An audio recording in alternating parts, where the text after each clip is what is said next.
What if the reason you keep sabotaging your relationships isn't because something is wrong with you now, but because something was broken long ago and never allowed to heal? What if the version of you who still believes deep down that they are unworthy, unlovable, or invisible isn't the adult you are today, but the child you once were, still trapped in a story that never got to end differently? This is not just poetic metaphor, it's a psychological reality. And Carl Jung understood this decades ago. He said, until you make the unconscious conscious, it will direct your life and you will call it fate. That unconscious is where your inner child lives, and until you meet them, speak to them, and help them heal, you may spend your whole life trying to fix the consequences of wounds you didn't cause. So let's slow down and begin at the real beginning. Healing your inner child is not about blaming your parents. It's not about staying stuck in the past.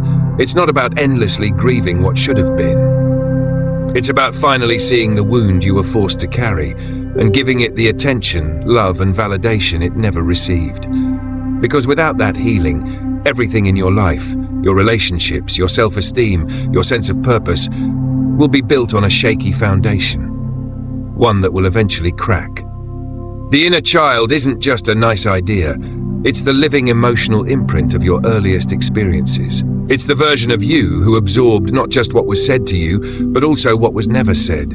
The hugs that never came, the words of encouragement that were missing, the safe presence that wasn't there when you cried. And unless we revisit that part of us with awareness and compassion, we will unconsciously keep reliving those emotional patterns again and again. Different people, different places, same wounds.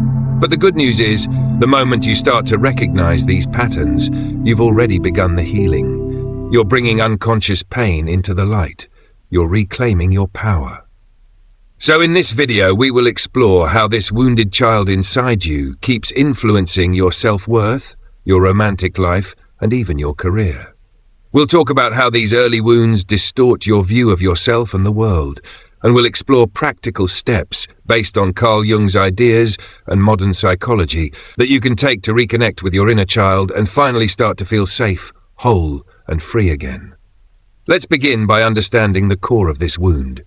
For many people, childhood was not outright traumatic in the traditional sense, but emotional neglect, inconsistency, pressure to perform, being parentified, or simply being unseen are all deeply wounding experiences. And they teach the child a silent, dangerous lesson. I must earn love. Or worse, I am not worthy of love unless I abandon who I truly am. These lessons are not just painful, they become internalized as identity. So that inner child, the one who felt they had to be quiet, be good, be perfect, be useful, grows into an adult who constantly seeks validation, approval, or escape. Not because they're weak, but because they learned long ago that love and safety were conditional. You may be one of those people. You may feel driven to succeed, but nothing ever feels good enough. You may stay in relationships where you're not respected because being alone feels terrifying. You may overgive, over-apologize, over-function, because somewhere deep inside you don't feel like just being you is enough. That's the voice of the inner child, still running your life, without your permission. But here's the truth, that child is not broken. They were hurt, they were scared, they were let down, and now they need you. The adult version, to do what nobody else could. Stay, listen, love them back to life. Carl Jung believed that healing is not about perfection, it's about wholeness. And wholeness means integration, bringing back the lost parts of the self that were split off in pain, fear, or shame. Your inner child is one of those parts, and when you reconnect with them, when you bring that part of you out of the shadows, something incredible happens. You begin to feel like you belong to yourself again. You begin to feel safe in your own presence. But here's the challenge. The inner child will not come forward until they feel it is safe. And safety requires that you stop judging your pain, that you stop minimizing it, that you stop pretending you're fine. It requires honesty, it requires stillness, and it requires compassion. So the first step in healing is not some dramatic ritual or breakthrough moment. It's something far more powerful and more difficult, to become the loving presence you never had. That means learning to sit with your emotions instead of running from them. Learning to hear the voice inside you that says, "I'm not enough," and to meet it, not with shame, but with kindness. To ask, where did this voice come from, and what did I need back then that I didn't get? Because when you ask those questions, you begin to realize something profound. The pain you carry isn't your fault, but the healing, that is your responsibility, and it's not a burden. It's a gift you give to your future self, to your relationships, to the life you're here to live. So in the next part of this video, we'll begin to explore how these unconscious wounds shape your present, especially when it comes to love, boundaries, and self-worth, and most importantly, what to do about it. But for now, pause, take a breath, and remember this: healing is not a destination. It's a relationship. A relationship with the child you once were, who is still waiting for you to come home. Let's now begin to look at how the wounded inner child shows up in your adult life, and especially how it sabotages your relationships, your sense of self-worth, and your ability to feel safe inside your own skin. Have you ever found yourself thinking, "I don't deserve this person," or "they're going to leave me anyway," or "I always end up getting hurt"? These aren't just anxious thoughts. They are echoes. Echoes from a time when love was uncertain, conditional, or absent. The inner child remembers, not as memories, but as emotional reflexes. And unless we work to interrupt those patterns, we keep playing them out with new people. We choose partners who feel familiar, not necessarily healthy, but familiar, because the nervous system associates the pain of the past with love. So we find ourselves chasing emotionally unavailable people, trying to earn affection, or staying in situations where we're not seen, just so we don't have to be alone. But here's the paradox. What we're trying to fix in others is really the wound we carry inside ourselves. Carl Jung believed that what we reject in ourselves will show up in our outer world as fate. That means every relationship that hurts you is pointing to a deeper place within that's still bleeding. So the question isn't, why do they treat me like this? The question is, why do I believe I deserve it? Often this leads to a hard truth. We don't believe we're enough. Not because we're broken, but because we were conditioned, subtly, silently, to tie our worth to performance, to how good we are, how quiet we are, how needed we are. That's not love, that's survival. The inner child learned early that love had a price. Be perfect, be useful, don't cry, don't need too much.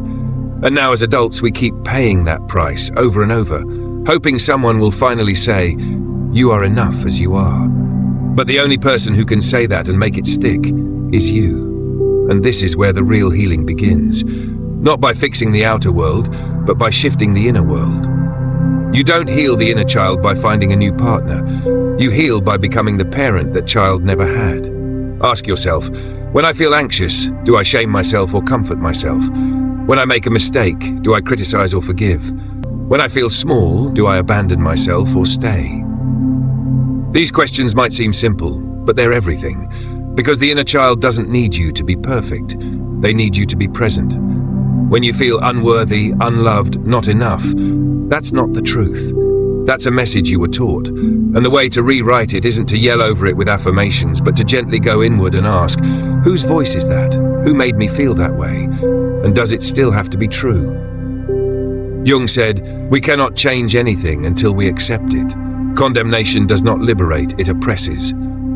So the first act of healing isn't to fix, it's to accept, to make space for your pain, to witness it without judgment, to sit beside the child within and say, I see you, I believe you, and I'm not going anywhere. Now let's look at a common pattern, the fear of abandonment.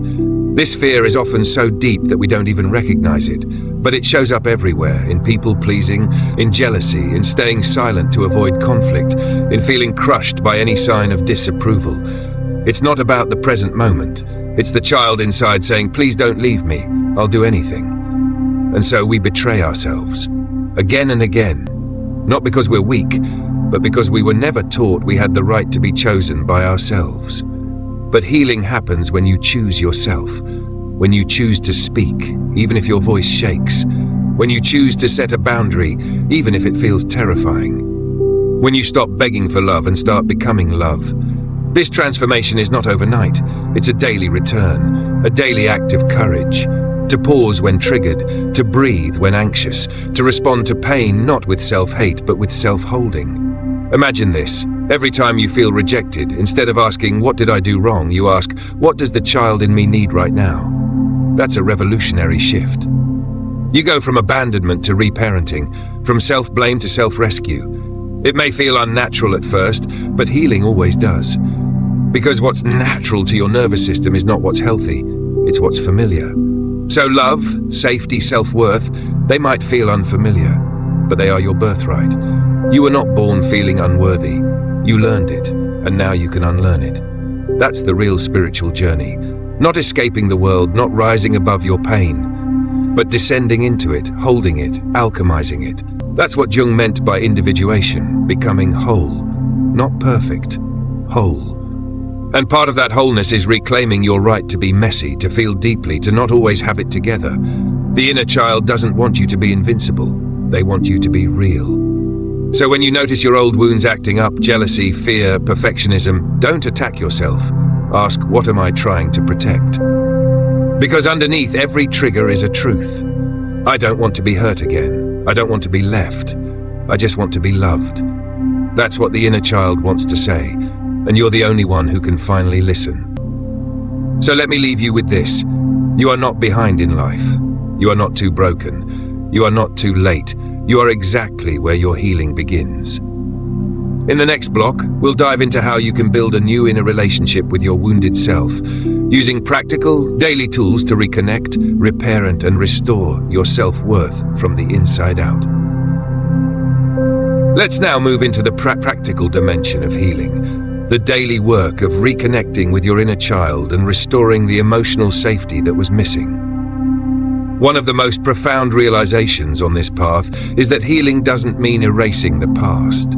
It means giving it a new meaning. You can't go back and change what happened, but you can change the way it lives inside you. So let's talk about reparenting, a concept rooted in Jungian psychology, but widely used in modern trauma recovery. Reparenting means becoming the source of love, safety, and guidance that you didn't consistently receive as a child. It's not about blaming your parents. It's about taking responsibility now, because no one else can do this work for you. Start simple. Every morning before checking your phone, sit with your heart. Place your hand on your chest. Breathe. Ask yourself, how do I feel today? What does the child in me need from me? It might be rest. It might be encouragement. It might be permission to cry. Whatever it is, your job is to respond with love, not judgment. This daily check-in sounds basic, but it changes everything. It teaches your nervous system that you're not alone anymore, that someone is finally listening. In Jungian terms, you're integrating the unconscious, making the invisible visible. Each time you honor your feelings instead of pushing them away, you're telling your inner child, you matter. Another tool is inner dialogue. Literally talk to your younger self. Imagine them sitting beside you, maybe 5, maybe 10 years old. What would you say to them if you could go back in time? Would you tell them they're weak, annoying, too much? Of course not. You'd probably say, you're so brave, I'm sorry no one protected you, but I'm here now. That's not imagination, that's reprogramming. The brain doesn't distinguish vividly imagined events from real ones. So speaking love into those frozen parts of your past can shift the emotional patterns that have trapped you. Let's also talk about triggers, because healing doesn't mean never getting triggered. It means using triggers as doorways, not prisons. Instead of spiraling into shame or defense, pause and ask, what is this really about? Maybe your partner doesn't text back and your mind screams, they're abandoning me. Pause. Breathe. Ask, who made me feel invisible when I needed them most? This moment isn't about your partner, it's about a wound being touched. And that's the key. Most emotional pain isn't current, it's cumulative. The situation is just a spark, the fuel was already there. So when you're triggered, instead of exploding outward or collapsing inward, turn inward. Sit with your feelings. Put a hand on your heart. Say to yourself, I know this hurts, I'm here for you. Sounds simple, but this reparenting work rewires your emotional core. Let's explore one more tool, rewriting the inner narrative. Many of us carry silent mantras given to us by caregivers, culture, or experiences. Things like, I have to earn love, I'm too much, I'm not enough, something's wrong with me. These messages aren't true, but they feel true, because repetition wires belief. So we need new mantras, not fake affirmations, but deeply felt truths that we grow into. Try saying, I am worthy even when I'm imperfect. I am allowed to take up space.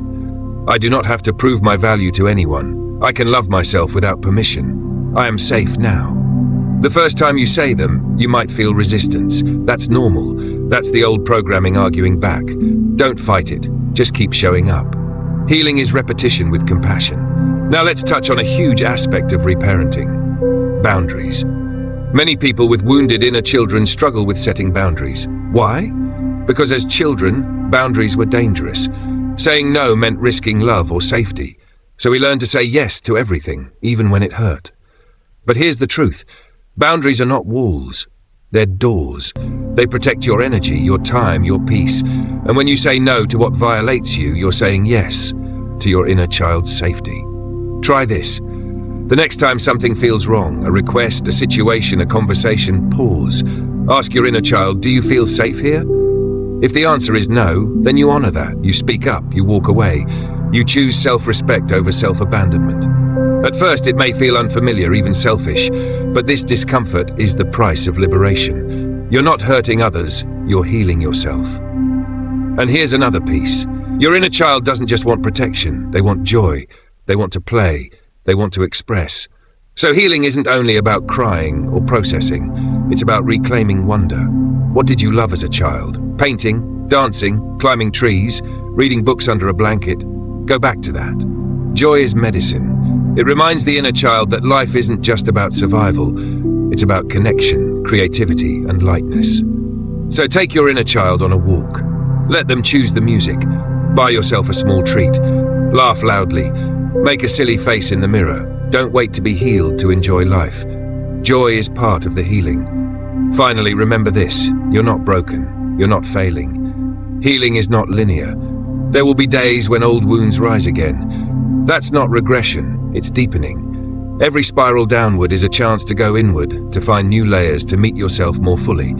Carl Jung said, I am not what happened to me, I am what I choose to become. And you are choosing day by day to become whole. The inner child doesn't want you to be perfect. They want you to be present. They want you to say, I'm here, I see you, you never have to earn my love. And when that happens, when that message truly lands, the healing begins to radiate out. You begin attracting different people. You set higher standards. You stop chasing what hurts, not because you're guarded, but because you're grounded. You've built a home inside yourself, a home the child in you never had. In the next block, we'll go deeper into the emotional patterns that keep you stuck, especially the cycle of self-betrayal, overgiving, and chronic self-doubt, and how to break that cycle through conscious self-loyalty and emotional maturity. Let's talk about one of the most painful and pervasive emotional traps left behind by childhood wounds, the cycle of self-betrayal. It often starts so subtly that we don't even recognize it's happening until we're burned out, resentful, and wondering why life feels so heavy. Self-betrayal begins when we learn early on that our needs are an inconvenience, that our emotions are too much, that love is conditional, and so we adapt. We become the good girl, the strong one, the caretaker, the peacekeeper. We become whoever we think we need to be to avoid rejection. And in doing so, we leave ourselves. We say yes when we mean no. We downplay our feelings. We accept crumbs. We silence our truth to avoid discomfort. This isn't just people-pleasing, it's a survival mechanism. Because on some level, the inner child still believes, if I upset them, I'll lose love. That belief runs deep. It shows up in relationships where you overextend yourself. It shows up when you apologize for things that aren't your fault. It shows up when you tolerate disrespect because confrontation feels unsafe. But here's the thing. Every time you betray yourself, your inner child feels abandoned all over again. And the cost is enormous, not just emotionally, but spiritually. You start to lose your sense of self. You don't know what you want anymore. You live on autopilot, disconnected from your desires, your joy, your truth. So how do we break this cycle? It begins with radical honesty. Start noticing when you feel tension in your body around others, that tightness in your chest, the clenching in your jaw, the urge to smile when you want to scream. That's the body alerting you to a boundary being crossed. That's your inner child whispering, "This doesn't feel right." The next step is courage, choosing not to abandon yourself in that moment, choosing to pause, to breathe, to respond, not react. Maybe that means saying, "Actually, I'm not okay with that," or "I need a moment," or simply, "No." At first, it may feel terrifying. Your nervous system might interpret self-advocacy as danger, because once it was. But each time you honor your truth, you send a new message to your subconscious: it's safe to be me. This process is what emotional maturity looks like. Not stuffing your emotions, but owning them. Not controlling others, but honoring your own boundaries. Emotional maturity isn't perfection. It's the ability to self-regulate, to self-reflect, to choose response over reaction. Let's take a moment to talk about guilt. Because once you begin this process of healing, guilt will almost always show up. Guilt for saying no. Guilt for taking up space. Guilt for choosing yourself. But not all guilt is valid. There's a difference between healthy guilt, when you violate your own values, and toxic guilt, when you violate someone else's expectations. The first teaches you. The second traps you. If you were conditioned to prioritize others over yourself, choosing your own needs may feel like you're doing something wrong, but you're not. You're just breaking a pattern. So when guilt arises, don't suppress it. Talk to it. Ask, whose voice is this? Often, it's the echo of a caregiver, a teacher, a culture that taught you love must be earned. But that was never the truth. Love isn't earned by self-erasure, it's cultivated through authenticity. Now let's talk about another pattern that emerges from unhealed childhood wounds: overgiving. Many of us become emotional caregivers to the world, the ones who check in on everyone, who always say yes, who carry others' pain without limits. This may look noble, but often it's an unconscious attempt to feel worthy. If I give enough, they'll stay. If I'm useful enough, I won't be abandoned. But overgiving is not love, it's control. It's a way to manipulate connection when you don't believe you deserve it by simply being. Healthy love doesn't require sacrifice of self. It requires presence, reciprocity, truth. So start noticing, are you giving from a place of fullness or emptiness? Do you offer help because you want to, or because you fear the consequences of not doing so? Start checking in with yourself before saying yes. Ask, do I have the capacity for this right now? Am I abandoning myself to meet someone else's needs? Would I still say yes if I knew they'd love me either way? These questions reorient you towards self-loyalty, and that's a term I want you to remember: self-loyalty. For many people with wounded inner children, loyalty has been external, to family, partners, friends, systems. But healing means reclaiming loyalty to yourself, to your truth, to your boundaries, to your well-being. Self-loyalty doesn't mean selfishness, it means alignment. It means saying, I will no longer betray myself to maintain illusions of love. And from that place, you begin to attract relationships that reflect your worth, not your wounds. Let's also touch on self-doubt. That nagging voice that says you're not ready, you're not good enough. Who do you think you are? That voice isn't your truth. It's an inherited script. Maybe someone questioned your dreams. Maybe someone mocked your creativity. Maybe someone made you feel like you had to prove your worth at every turn. But that voice doesn't belong to you anymore. You can return it. Each time you step toward your desires, that voice might rise. That's okay, let it rise. Just don't let it rule you. Speak back. Say, I hear you, but I choose to believe in myself now. Rebuilding self-trust happens one promise at a time. Keep your word to yourself. If you say you'll rest, rest.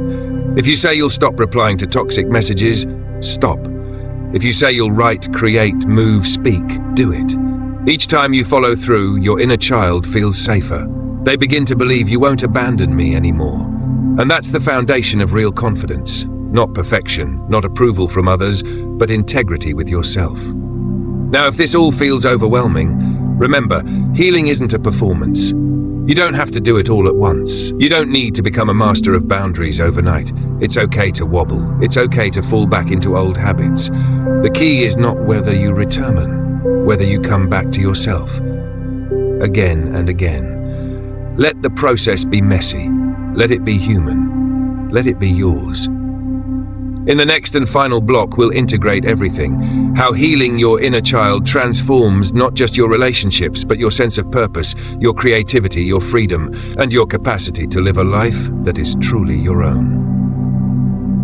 Now we arrive at the heart of transformation. Everything we've explored, the unconscious wounds, the sabotaging patterns, the journey of reconnection and repair, leads us to this: emotional freedom. What does it mean to be emotionally free?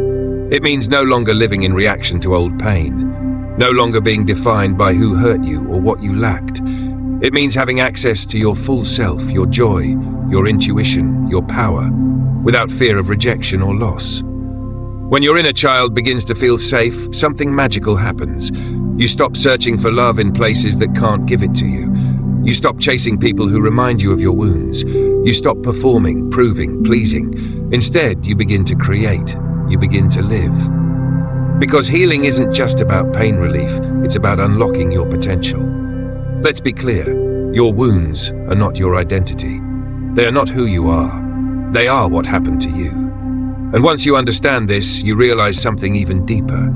The very experiences that broke you are the ones that can now birth your wisdom. Carl Jung once wrote, "One does not become enlightened by imagining figures of light, but by making the darkness conscious." Your inner child work is that, walking into the dark with compassion, not to judge what you find, but to embrace it, to bring it home. And once all parts of you are welcomed, the angry parts, the scared parts, the lonely parts, you become whole. From wholeness comes clarity. You begin to feel your own needs before the world tells you what to want. You start choosing relationships based on alignment, not addiction. You make decisions from a place of self-respect, not desperation. This shift changes everything. In relationships, you begin to attract people who see you, not just use you. You communicate from truth, not fear. You stop tolerating toxicity because your inner child is no longer looking for a rescuer. She knows she's safe with you. In work, you begin to express your creativity freely. No longer paralyzed by perfectionism or fear of judgment, you allow your voice to be heard. Your ideas matter. Your presence matters. You take up space. In daily life, your nervous system relaxes. You breathe deeper. You rest without guilt. You set boundaries without drama.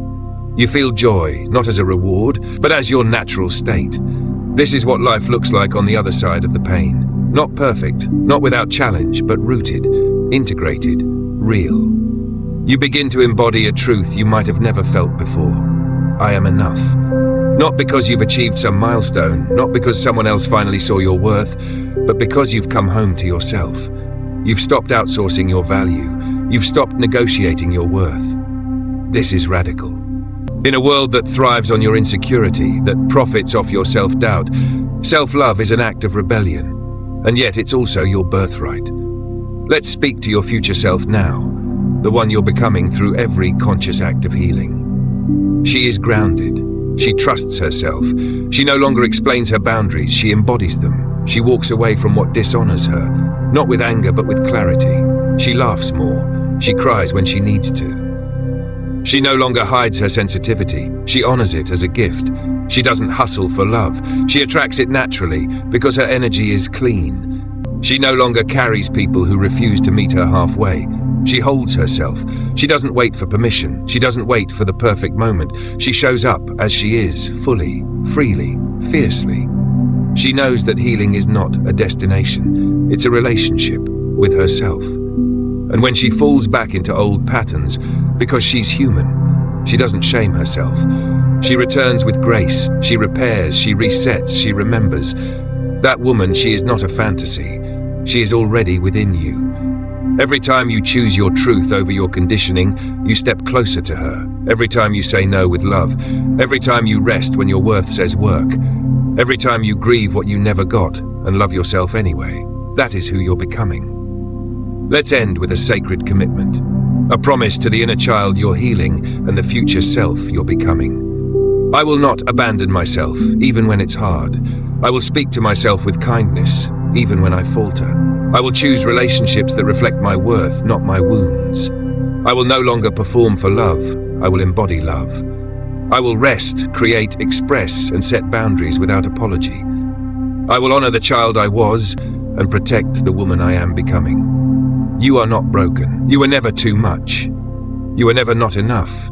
You were simply taught that your light was inconvenient, that your needs were a burden, that your softness was weakness. But that was a lie. You are powerful in your tenderness, beautiful in your authenticity, whole in your complexity. And as you heal, as you return to yourself, you give others permission to do the same. That's the hidden gift of inner child work. It doesn't just change your life, it ripples out. It changes your lineage, your relationships, your art, your voice. You become a beacon, not of perfection, but of truth. You model what it means to live rooted in love, not fear, and that changes everything. So if you ever doubt whether the work is worth it, remember this. You are not just healing for you. You are healing for every version of you that was silenced, shamed, or unseen. You are healing for every future moment where love will meet you without fear. And that is the beginning of a new legacy. Welcome home.